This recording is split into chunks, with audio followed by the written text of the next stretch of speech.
Zepsuty gabaryt blokuje nam wyjazd z parkingu. No i nie jesteśmy w stanie wyjechać, a brakuje dosłownie 10 cm. Nie da rady. Ja wiem o tym. Nie pozwoli. Dodatkowo ucieka mi powietrze z jednej z opon w naczepie. To wszystko w dzisiejszym materiale, ale po kolei. W poprzednim odcinku załadowaliśmy ładunek i wyruszyliśmy w trasę. Dziś zajeżdżamy nocą na parking, gdzie będziemy kręcić pauzę w ciągu dnia. Dobre 1,5 metra, jedziemy.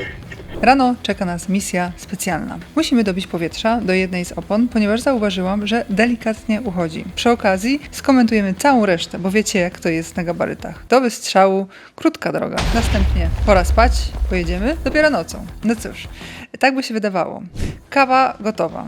Tom ustawiony, ale wjazd z parkingu zablokowany. W jednym z zestawów sterowanie uległo awarii. A co dalej? To sami zobaczycie. Miłego oglądania. A tak w ogóle to zasubskrybuj kanał, jeśli jeszcze tego nie robisz. To darmowe. No i uwaga, ciekawostka. Spalanie na tym kawałku trasy wyszło 79 litrów. Bardzo dobre spalanie. Także spoko. Ale dopiero teraz 4 przed nami niemiecka. To już nie będzie tak łatwo. Na pewno pójdzie jeszcze w górę. Tak jak już zanim pójdę spać, to jeszcze popatrzyłam, gdzie jest Wolwi.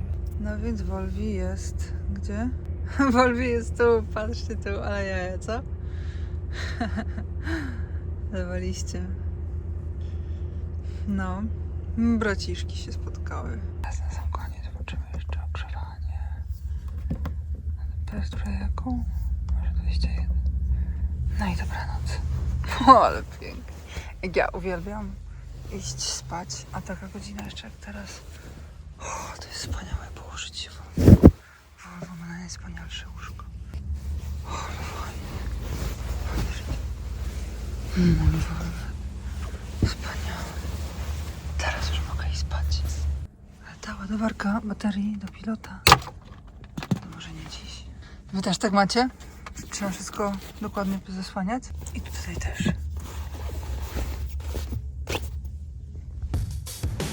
No i witamy na granicy.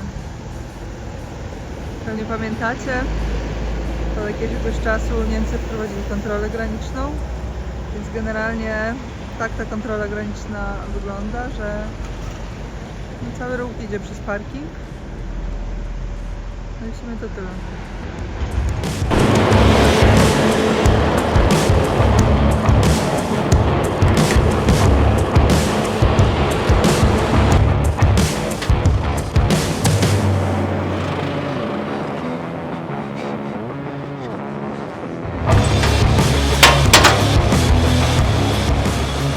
No dobra, sytuacja jest taka, że jedna opona coś mi troszeczkę traci ciśnienie i mi się to nie podoba. Dajcie, bo nie podoba mi się to. Jeszcze przy takim normalnym, standardowym zestawie. No to tylko takie, jak jest za niskie ciśnienie w oponie, to generalnie skutkuje głównie tym, że opona się zużywa dużo szybciej, niszczy się, no i też oczywiście spalanie.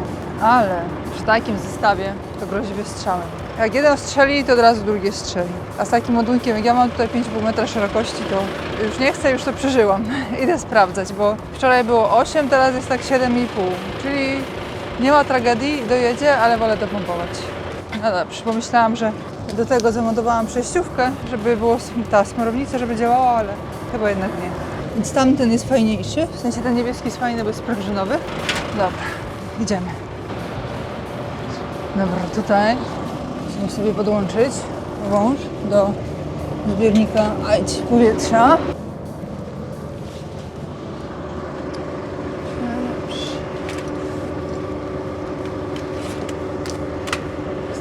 Tak powiem wam szczerze, bym się jeszcze poszła coś przespać, chociaż ta trasa dzisiaj jest krótka. Ale to mi trochę nie daje spokoju. Na gabarytach to się po prostu wszystko już liczy 1000 razy bardziej poważnie. Już ten wąż przecieka. Patrzcie, tak mało popracował, a już jest nieszczelny. Był specjalnie zakuwany. No dobra, chodź.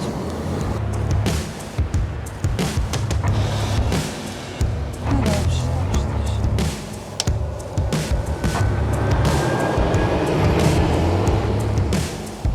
Tu jest 8.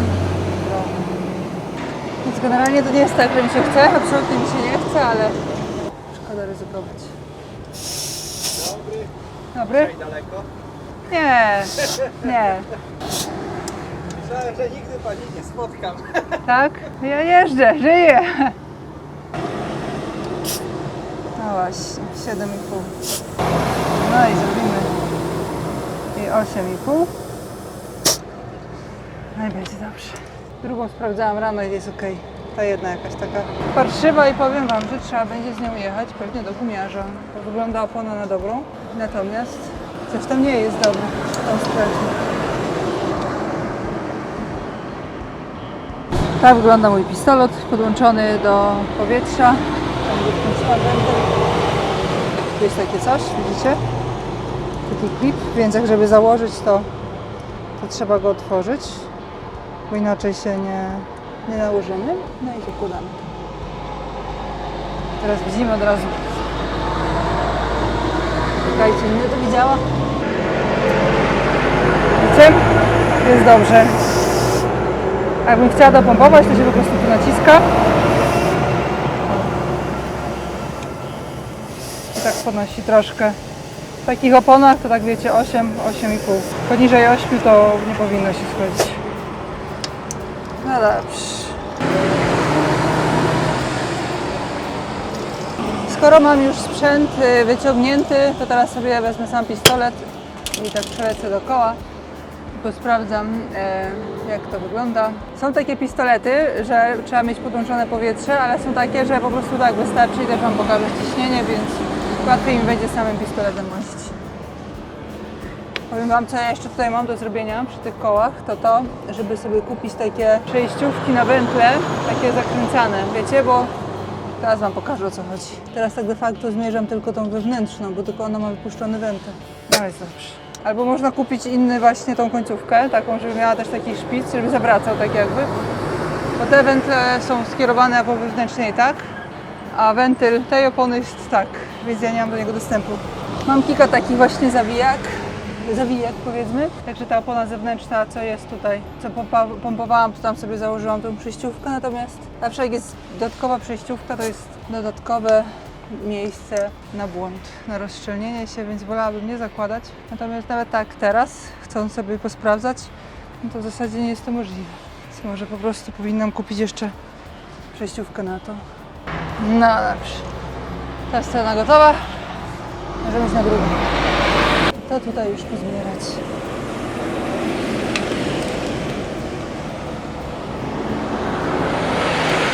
A czemu mi tu syczy? To może tutaj na łączeniu. Bo to jest wąż, a to jest dorabiany wąż. I to syczy gdzieś o tu. Ale nie, to tu syczy. I to już zepsuty wąż. To się przekręca, więc to jest najważniejsze, żeby można było się tutaj podkręcić. Więc ja mam takie, widzicie, zakręcane, ale można też tutaj z kolei dać taką szybko złączkę na zatrzask.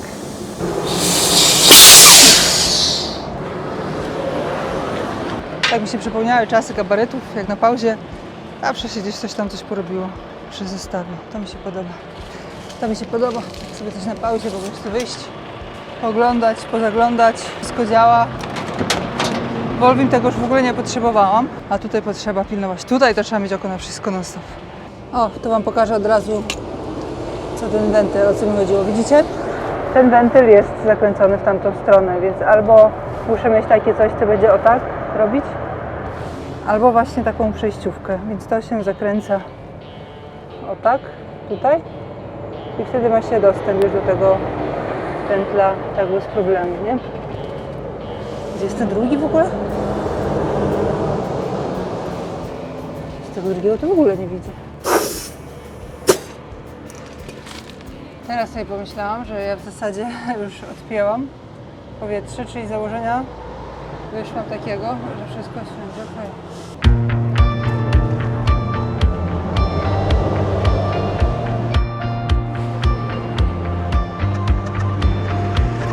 Powietrze mamy sprawdzone, teraz jeszcze tylko łańcuchy, przód, tył i można odpoczywać. Łańcuchy przód, ani nie drgnie. Tutaj też, drugą stronę sprawdzimy. Jest ok. Jest ok. Też jest ok? Też. Dobrze. A ten? Jest Jest dobrze, jest dobrze.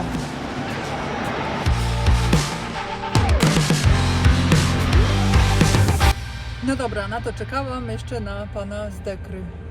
O kurde, chodzi, mierzy ostro. Bo nie wiem, czy wiecie, ale w Niemczech, jak zestaw waży ponad 100 ton, to już trzeba zrobić dekrę.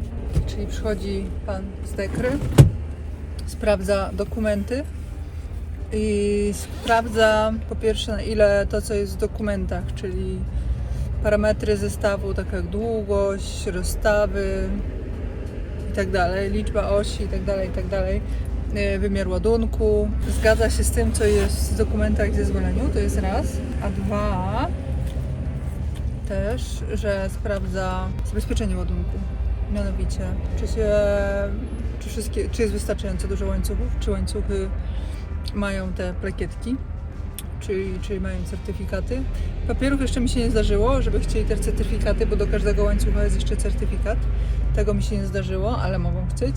I także łańcuchy, oświetlenie, zabezpieczenie. Generalnie chodzi o bezpieczeństwo całego zestawu. Więc już przygotowuję tutaj papiery. Widzę, że w pierwszym zestawie już robi, nie pamiętam nawet co potrzeba. Halo. Von der Dekra wegen. Ja, ich weiß. No. Brauchen Sie meine Papiere oder etwas? Nee, alles gut, Okay, Wenn Sie ich haben was online. brauche, melde ich mich. Okay, danke. Widzicie, wszystko miał przysłane online, się okazało. Dawniej też trzeba było dawać papiery. A teraz nic nie trzeba. Łazi sobie pan. Mierzy. Szczytuje sobie ciśnienie. Na zegarach, na czepie. Te 3 zegary, co pokazują, nie? To tam właśnie pokazują, jakie są naciski na osi. Tak grupowo, powiedzmy. No i nawet liczę, bo to jest tak, że wiecie, zegar wskazuje ciśnienie, ale tam jest później taka tabelka, jaka wartość ciśnienia odpowiada jakiemu naciskowi, ile tonom. Ile ton. No, więc patrzę, że przeliczę. Sobie widzicie, że patrzę, to tak, tak. Ile mam? No i jest dekra gotowa. Teraz mogę iść spać. No dobrze. No to mamy dobry wieczór i robienie kawy. Jak to w gabarytach bywa, no to są zmiany. Zmiany, które polegają na tym, że wyjedziemy, o której? Jak wyjedziemy, to wyjedziemy. Chodzi po prostu o to, że mamy po drodze objazd, taki wpisany w zezwolenie. Z takim gabarytem to oczywiście się nie jedzie na objazd, bo akurat autostrada zamknięta, tylko dlatego, że jest wpisane tak zezwolenie. Jest wpisane, no jakiś gabaryt na tym objeździe się zepsuł i nie ma przejazdu. Także czekamy na informację, kiedy będzie można pojechać. Więc na ten moment to mamy no go. Kurde, ale powiem wam szczerze, to się trzeba ukręcić dużo. Już? No nie już. Dobra, może tak to zrobię. Ale urwał! Ale to było dobre! No dobrze, to możemy teraz zasunąć. O kurczę, powiem wam, że tak nie czułam tego zapachu. Zaraz sobie wywalę jeszcze. Ale po prostu poszło jak taki, prawie jakiś gaz. Powiem wam, że dla samego rozbudzenia się to nie jest głupie robić taką kawę w ten sposób. 3 łyżki starczy, nie? Zrobię sobie więcej. Będę miała na rano. Przecież ja lubię rano zimną kawę. Nie wiecie. O, co tutaj jedzie? Jakaś rura. Dobrze. Kawa poproszę, tutaj grzecznie. Teraz nalejemy wody do ekspresu. No i się robi kawa. Widzicie, tu jest napisane kawałek zezwolenia, że tędy. No więc ja muszę teraz znaleźć tą drogę. Jesteśmy tutaj na granicy, tu jest Niewski, każdy zna tą drogę, więc musimy zjechać tutaj zjazdem, więc sobie zaznaczam punkt przelotowy, żeby jechać na pewno tą drogą. Nie trafić nie mogę. Tak, mamy już 115 i później z tego zjeżdżamy S122, tak? Tak, o widzicie, nawet nawigacja sama. Tak, tu jest S122. Wracamy kolejnym zjazdem. No i nasza ustawiona trasa wygląda na to, że wygląda tak. Tutaj jakiś taki objeździk, kawałek, o tu jest pewnie ta zwężka. No i później już cały czas prosto. Każdy zjazd, więc spoko, czekamy na zielone światło.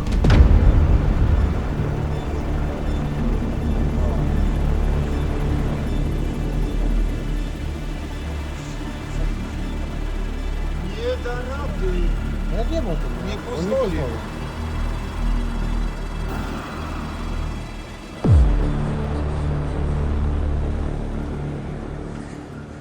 No to się towarzystwo rozjeżdża. Patrzcie, naliczyłam tutaj w ogóle do tego wyjazdu. Było 9 pilotów. No, 9 pilotów, tu jest jeszcze jeden. Więc powiem wam, że no, część zostaje tutaj, także. No dobrze, także widzicie, zrobiłam kawę. Sobie to dobrze, że nie piłam. Szkoda kawy. Zmarnowana, no ale z drugiej strony będę mieć na rano zimną kawę. Taką gotową. Ja zawsze jak się budzę, no to właśnie jak mam taką zimną, jestem w aucie oczywiście, bo jak w domu to nie. Ale w aucie to takie, wiecie, jak się budzę i mam, o, jeszcze sobie naleję, żeby miała od razu gotową. To mi pasuje. No widzicie, tak to jest w tym transporcie. Tam sytuacja wygląda tak, że sterowanie się zepsuło. Mechanicznie ostatnia oś w naczepie została uszkodzona. Gdzieś tam po prostu jakoś tak powiadali, że no, przejeżdżali przez skrzyżowanie na lewo 90 stopni. Tam ta rura, no ona tak będzie ważyć z 80 ton na rozciągu, więc pewnie zestaw tam po 40 metrów. No i niestety, ale gdzieś tam najechali na krawężnik. No i strzeliło. No i tyle, więc policja obstawiła. To jest tak, że gdyby oni cofnęli ze 100 metrów nawet na skrzyżowaniu, to my byśmy bez problemu przejechali, bo jeden zestaw ma 5,5 metra, drugi zestaw ma 6 metrów, ale dosłownie brakuje jakieś 10 centymetrów, bo byłoby dosłownie na styk. A z takimi ładunkami, wiecie, to nie ma czegoś takiego jazda na styk, po lewej stronie tam są krawężniki, więc znowu przy takim tonażu 120 ton zestaw, wjechać na krawężniki to po prostu kapcie jeden za drugim od razu, więc też odpada. No i oni mówią, że będą czekać na nowe zezwolenie, co w praktyce oznacza, że może się wydarzyć, że to będę tydzień stała. Więc jest bardzo ciekawe, bo cokolwiek by się nie działo, to ktoś musi mieć zezwolenie. Albo my musimy zdobyć zezwolenie na wycięcie znaków, żeby przyjechać i wyłożenie tego pobocza blachami. To się wiąże oczywiście z czasem i z kosztami. Albo oni muszą zdobyć zezwolenie na to, żeby w ogóle tego dojechać. Albo trochę cofnąć, albo pomanewrować. Jesteśmy blisko granicy. Tutaj ta policja na Bautzen jest znana z tego, że jest super restrykcyjna i jeżdżą jeszcze tam i z powrotem, żeby przypadkiem ktoś nie kombinował, więc tak to jest tam, gdzie są duże ładunki, ciężkie zestawy, tam są duże pieniądze. I z tych pieniędzy to każdy chce coś dla siebie uszczknąć. Dobrze, no to idziemy spać. Jak się potoczy ta trasa? Zobaczymy. No i to już tyle w dzisiejszym odcinku. Dziękuję Wam bardzo za oglądanie. Pamiętajcie, żeby zasubskrybować kanał, jeśli jeszcze tego nie robicie. To jest darmowe. No i szczególne podziękowania dla wspierających, czyli Aeron Lada, Ariel Karp, Fab 3875. Dzięki.